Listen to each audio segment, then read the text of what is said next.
How the Flying Fish Lived in a Tree, a story from Papua New Guinea. In the old days, all the land was dry. The sea was held like an enormous raindrop in the branches of a gigantic tree.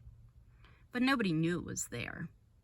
In a village nearby lived an old woman called Kimiana, who relied on her husband to take care of her. One day, as usual, her husband went out hunting, but didn't catch anything to eat. He was about to return home empty-handed when he realized that his dog was missing. The old man retraced his steps and found his dog under a tree, eating something wet and shiny. "You seem to be enjoying that strange food," he said. "Maybe it'll be good for Kimiana." He didn't know that his dog was eating a flying fish that had fallen out of a hole in the sea. The man brought some flying fish home and cooked them for Kimiana, who ate them gratefully and then fell into a deep sleep. The next morning, she didn't wake up, and her husband grew worried that the flying fish had made her ill. He called in his neighbors. "I gave my wife a strange food, and now I fear that she will never wake up," he said anxiously. The neighbors gathered around Kimiana's bed and began to weep because they thought she was dying. But suddenly she opened her eyes and smiled.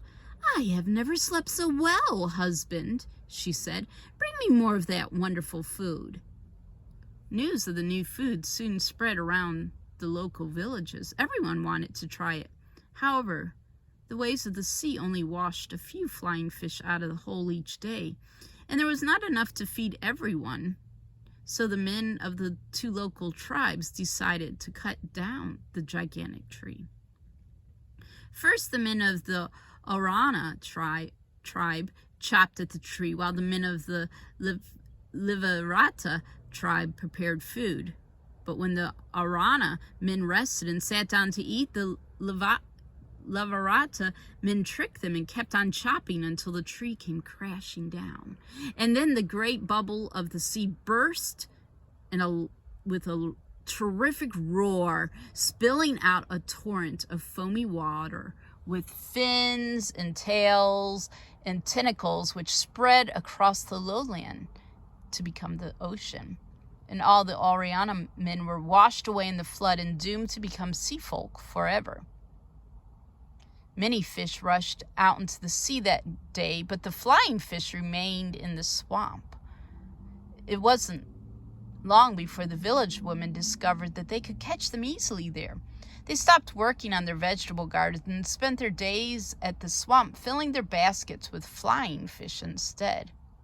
When the men saw their vegetables choked with weeds, they weren't happy. "How can we encourage our wives to get up fishing and tend to the garden?" they sighed. An old man came forward. "I will send the fish away into the ocean," he said, "but you must promise only to catch them there in season and share them fairly among yourselves." The men agreed to the old man's wishes and followed him down to the swamp, where he called out the flying fish.